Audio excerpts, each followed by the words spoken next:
Hey guys, today we're going to go over part 2 of the Heroclix RPG. Already you've seen how you build a squad, you build a team, how you recruit them and upgrade them, and the very basics of the RPG itself. Well, today we're going to go into advanced stuff such as epic actions, incapacitate, more or less like taking hostages or rescuing hostages, the campaign more of itself, and all the different implications you can put into the game, such as battlefield conditions, souvenirs. That's a big key one right there. And just stay tuned for more of Heroclix RPG Part 2.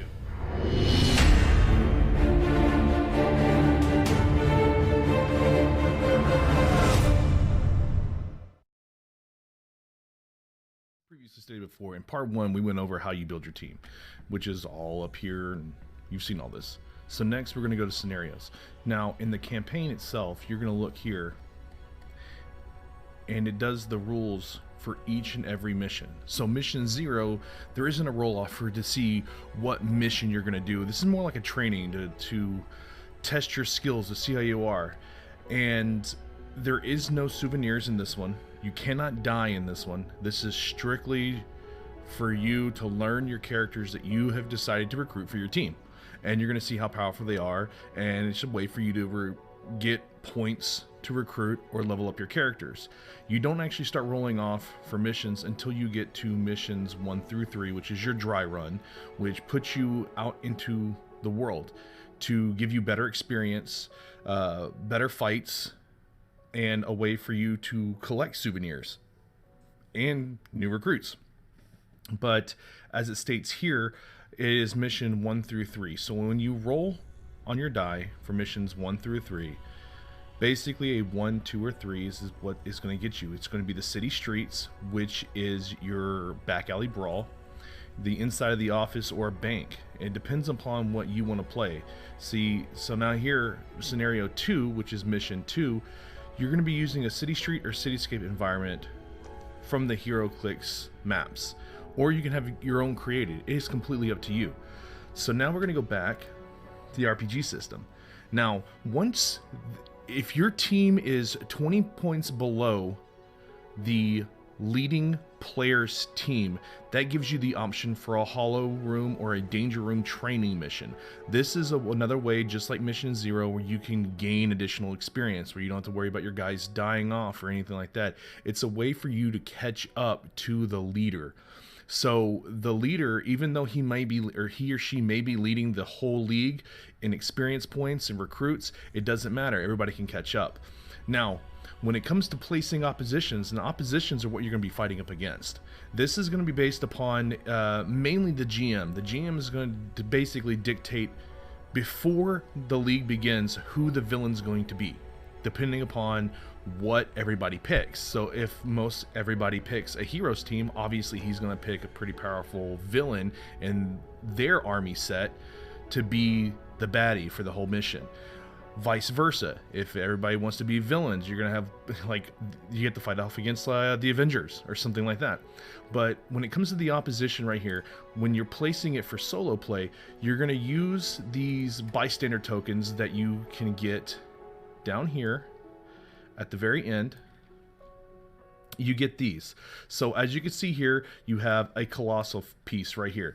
This is only for higher level gameplay. Then you have a super, which is going to be like, let's see, a super would be like Magneto, or would be like Professor X, or trying to think of one, Captain America. That's a good one. Batman. So you have 3 supers tokens here that you might be fighting against. You have street level, which is going to be most like your defenders, or like Robin.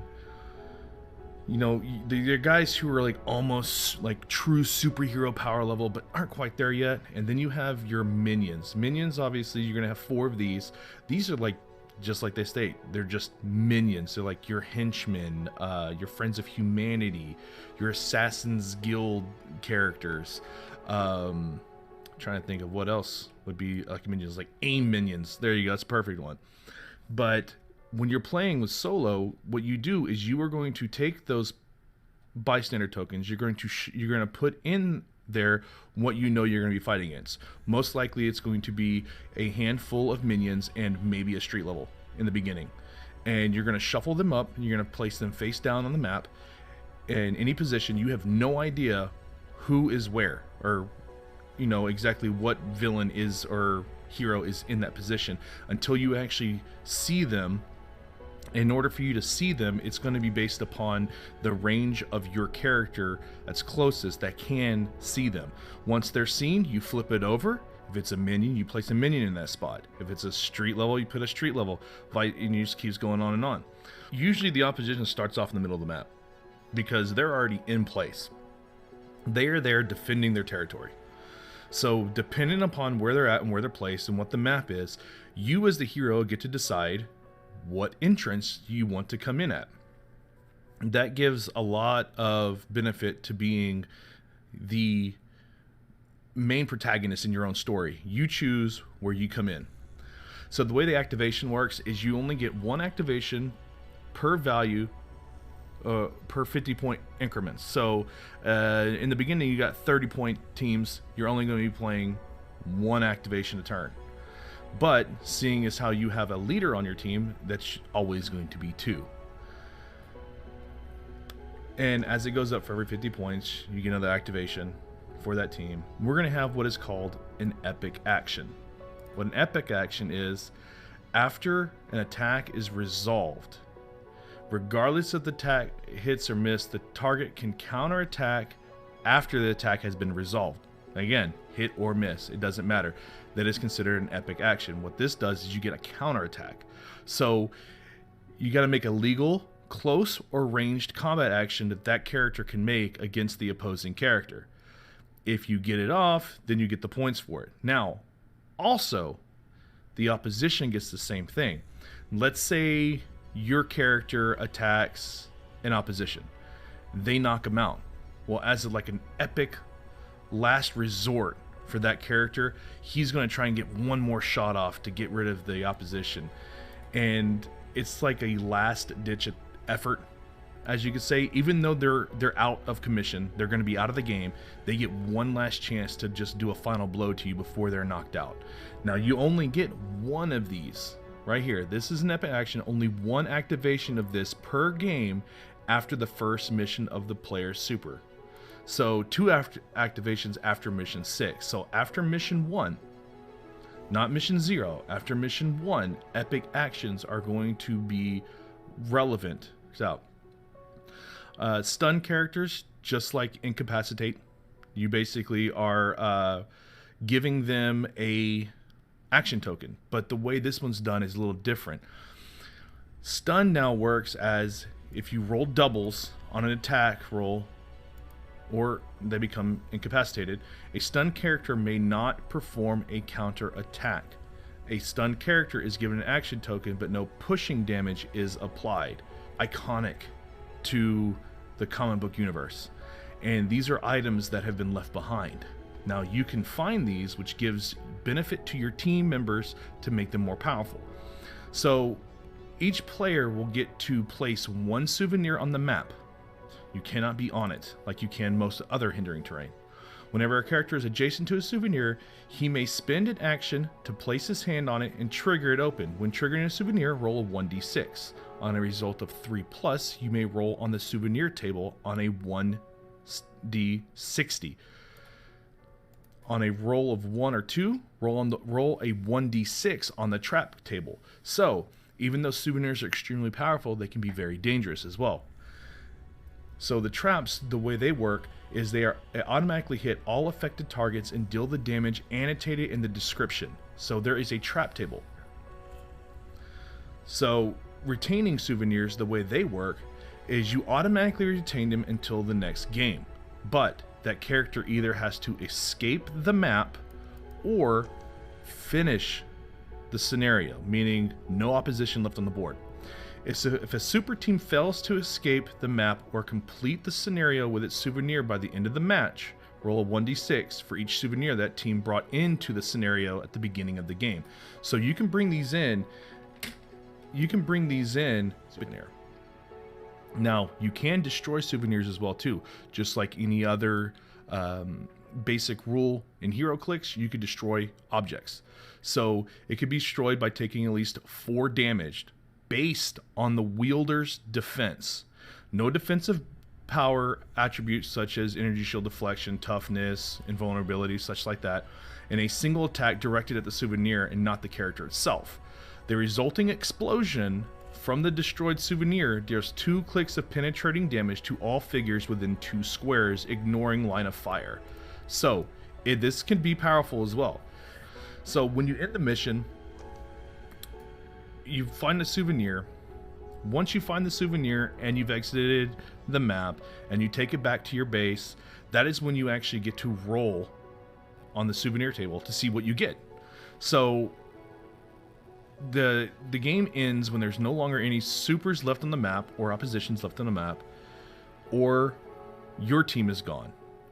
Now, any opposition that is left, this is important. Any opposition left on the game board may result in them appearing in the next match regardless of added point value.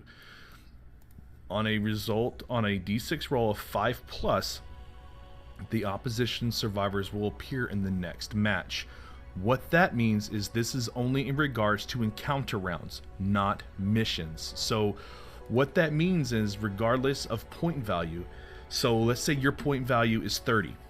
So you have 30 points and you fought an opposition that was 30 points. And let's say you took out about 20 points worth of their minions. So you still have 10 points left over. If you roll a 5+ or a 6, or you roll a 5 or a 6, those 10 remaining points are going to end up in the encounter round if you roll to have an encounter round. So if you don't, no worries. You don't have to worry about it. But if you do roll an encounter round, the points that are going to be added to the opposition in that encounter are going to have that 10 points extra to it. So it's going to be harder. So be wary when after you get a souvenir, you want to make sure to get rid of everyone. Now we get to the point where you guys are wounded and you have, like, your 2 guys are knocked out. At the end of the game, any of your characters who have been KO'd during their course have a chance of becoming wounded or dead. Roll on a 1d6 for the table below. On a 1, your super is deceased. They are gone. They are done. But there is a chance to revive them. So don't discount the fact that they're dead. On a 2 or 3, your super is wounded and enters the game with half the click of damage per click total past the KO line rounded up. So let's say they're on their last click. They take 3 damage. So that would be 2 clicks of damage into KO. So half the click, that's 1 click of damage past the KO line. So with that 1, you could still be upgraded. You receive 2 clicks of KO equal to 1 click of damage. So with that half click, let's say now I told you got 2 clicks into the KO line, and so that counts as 1. So when you start the next mission, you recover to full health of what that character's value is minus 1. So if you go to 4 clicks of KO, that's 2, so on and so forth.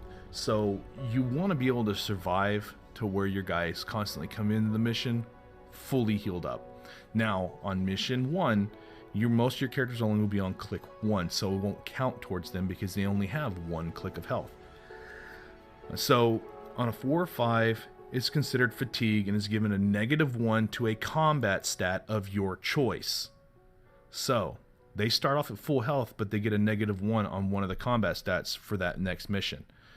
On 6, there's no effect. You completely heal up all the way, and all of this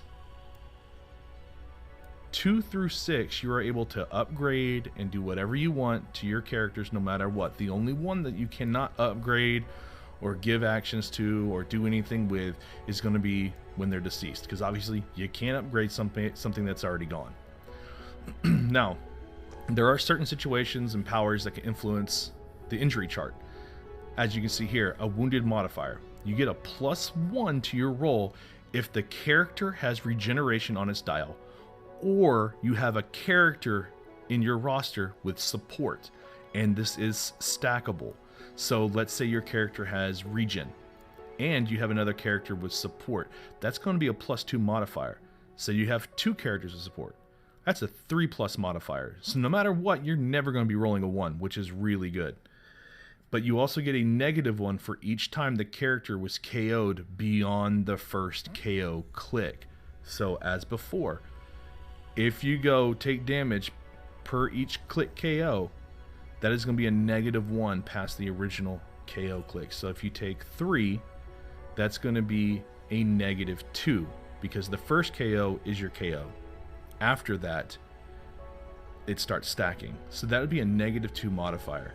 Here are your epic actions. Your epic actions are equal to the maximum allowed at the beginning of each game. So, like again, you get 1 after mission 1. So, what that allows you to do, besides that counterattack in the mission, is it also allows you to allow you to do a reroll, basically like a probability control. You can reduce the number of oppositions generated by 1 for every 1 epic action spent. So if you were facing up against 4, you use this and you reduce it by 1, now you're only facing 3. So it's pretty good. Or if you're facing up against another player who has souvenirs or opposition that is actually using a souvenir, because that will happen in the game as well. If you use an epic action, you can remove that item from that player and you don't have to worry about it. Now, that doesn't mean that that player loses that souvenir. It just means that they weren't allowed to bring it into the battle, and so it's left back at base. Here you can also counter another player's reroll. So if they use their epic action to do probability control, you can use your epic action to basically state that their reroll is null and void. And it also allows you, like I said before, to do a counterattack in the game. Experience points. Now this is where experience points come in. You're going to get 3 points for everybody you take out, pretty much. Unless they're over 50, so on and so forth. For triggering a souvenir, you get 3. If you leave the battle with a souvenir, you're getting 5 points for that. You're getting 1 point for playing a game as Super's RPG. Now this is going to change. I'm making this a 3. This is going to be a 3 from now on, because there are some times where you're not going to do good at all, and only 1 experience is going to do absolutely nothing for your team, which is pretty unfair. So I'm going to change this to a 3 for experience for just playing the mission. And as you can see, each one, there's a different point value for everything else. Now you get a -3 experience points from retreating from a mission or failure. So if you completely fail the mission, it's kind of bums you out. And I'm thinking about removing this as well too, because in the beginning it's really hard. So you might not even get those 3 points I'm going to change here, because you're going to lose them as soon as you lose. So I do believe taking this out altogether would be a good idea. Each Super's team may purchase items. Items are different than your souvenirs, and there's a table here that shows you exactly that. Now you can use your victory points or your achievement points to buy these items. You have battlefield condition items that you can actually use too. Dismissing supers here, if there's a super that you want to remove because you no longer want to use them and you have somebody else you want to use, if you dismiss them, you basically get 50 points worth of that character's total value rounded up. So if you've got a Superman who's 100 points, then you get 50 points back to use on whatever you want. Now you also have reserve members. This is pretty much just put in place to where if you have characters who are down and out, they're wounded, and you're too afraid to bring them in, you basically have a character in a reserve spot.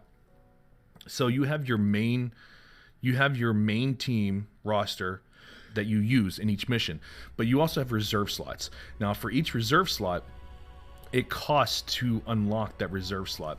So it'll cost you 2 points to buy reserve slot 1, 4 for reserve slot 2, 6, so on and so forth.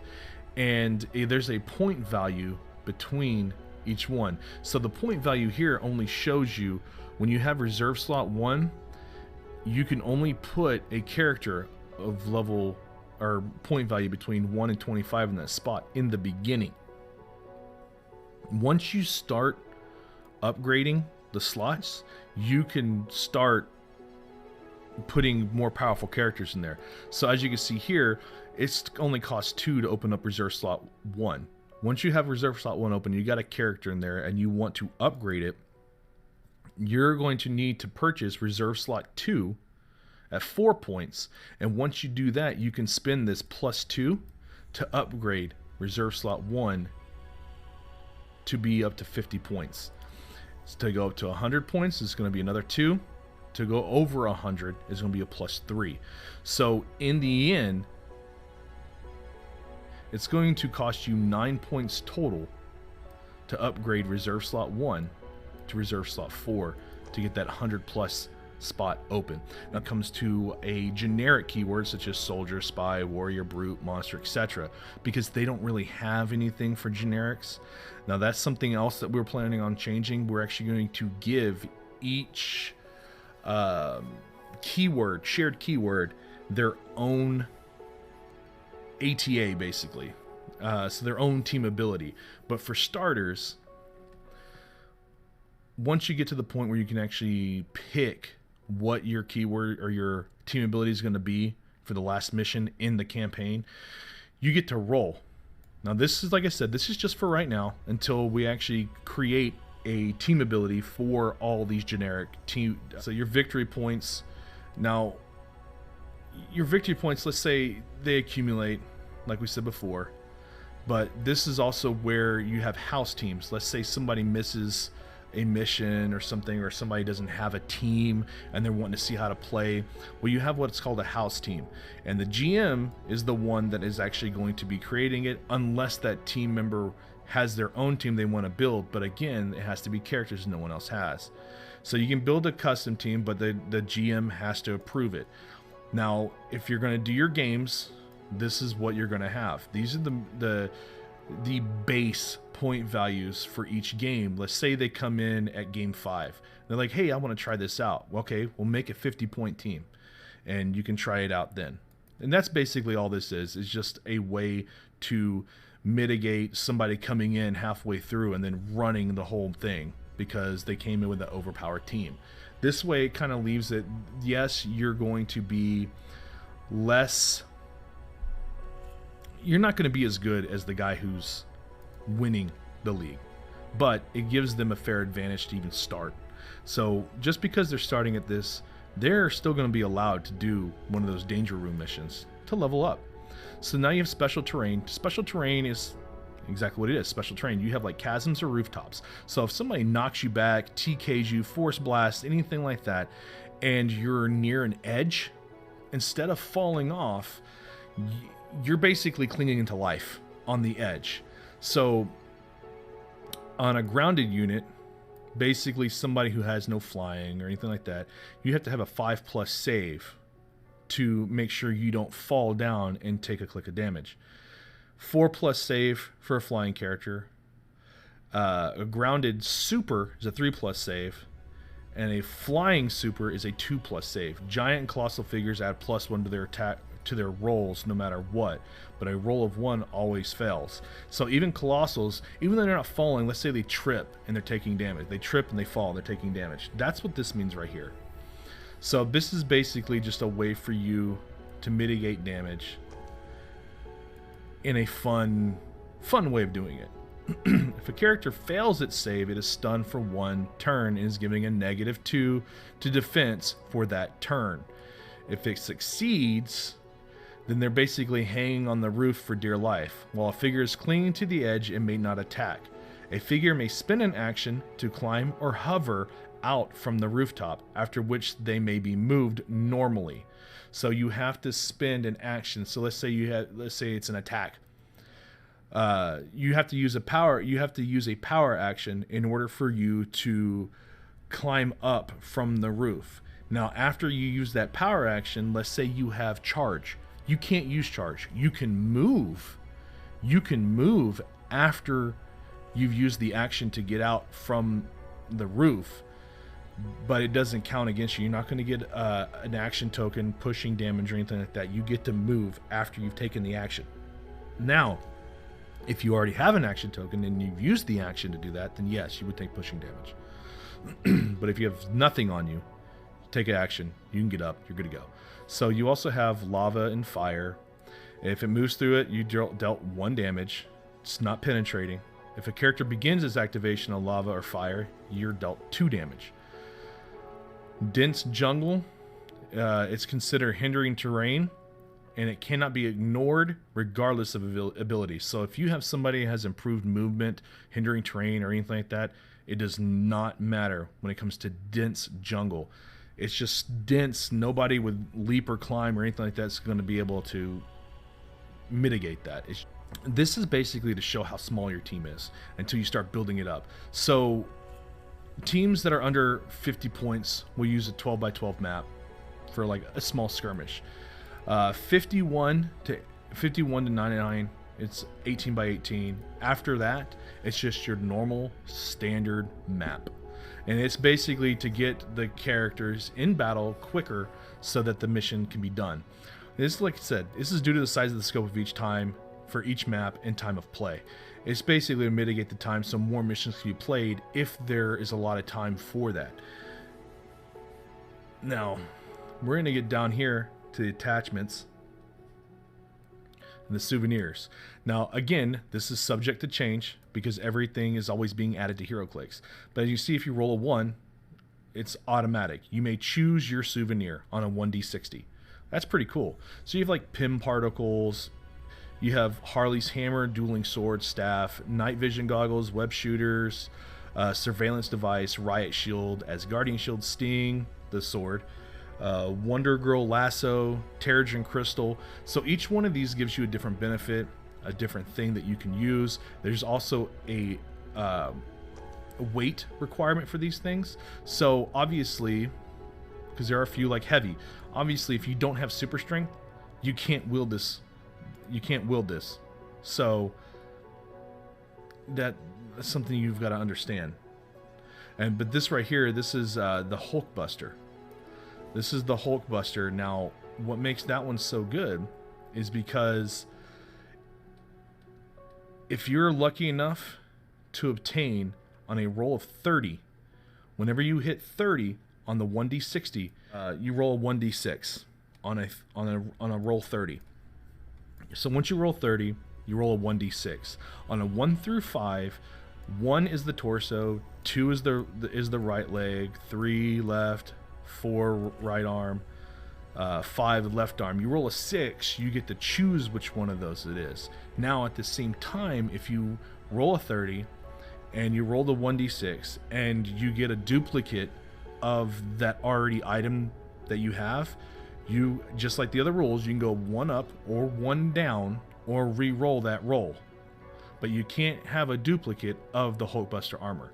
But what this allows you to is if you get all 5 pieces, you actually have the option to recruit the Hulkbuster armor at its point value of 200 points at 8 clicks, which is 25 points in upgrades. Now, this goes for anybody. So the Hulkbuster armor is different than normal characters, as anybody and everybody can have this on their team if they're lucky enough to roll it, which is, I thought, was pretty cool. And so we'll leave it at that for that portion. Now, the items, again, you can see the point values here. It's 1 point to buy this item with your victory points or can't think of the other one, achievement points, and it costs 1 point. So 1 point, and this is standard for everybody. There's only 20 of these throughout the whole campaign. So if you got 10 people playing, that's two per team, unless somebody buys like 10. Now, after the stock goes down to 0, that item is no longer used and can be used by anybody else. Now, there is a strength integrity roll here. So between missions, you have to roll on a 6+ to make sure this item is not destroyed. It's important to understand that. So this right here is just a light object. It's just something that you can put on the field. There's really no reason for a light object, really. Same thing, ultra light object. Heavy object, yes. Ultra heavy object, yeah. So light object, heavy object are your normal terrain pieces. It just gives you the option to add an additional piece to the field if you have a lot of characters with super strength and you want to utilize that. So you have other things right here. So there's only 5 of these. It costs 10 points. The aerial baffler, light object, any character with flight that is 3 or few squares from this object gains earthbound. Any character it carries takes no damage and is placed adjacent to the one carrying it. So this is really cool if you know you're facing up against a team that has a lot of flyers. You buy this for 10 points, and you can buy multiples, but there's only 5. And if you have the option, if you roll a 5+, that means you get to keep this for the next mission. So it's another object that you can keep for the next mission. This is great if you're going up against a flying team. You just take them out. And you have like Black Lantern, Blue Lantern, the bookcase, the boom tube, broken drone, a bucket of water. It basically makes water train, which is really dumb, but it was one of the things, so it's there.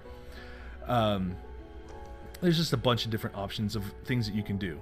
Now, battlefield conditions are different. This affects the whole battlefield.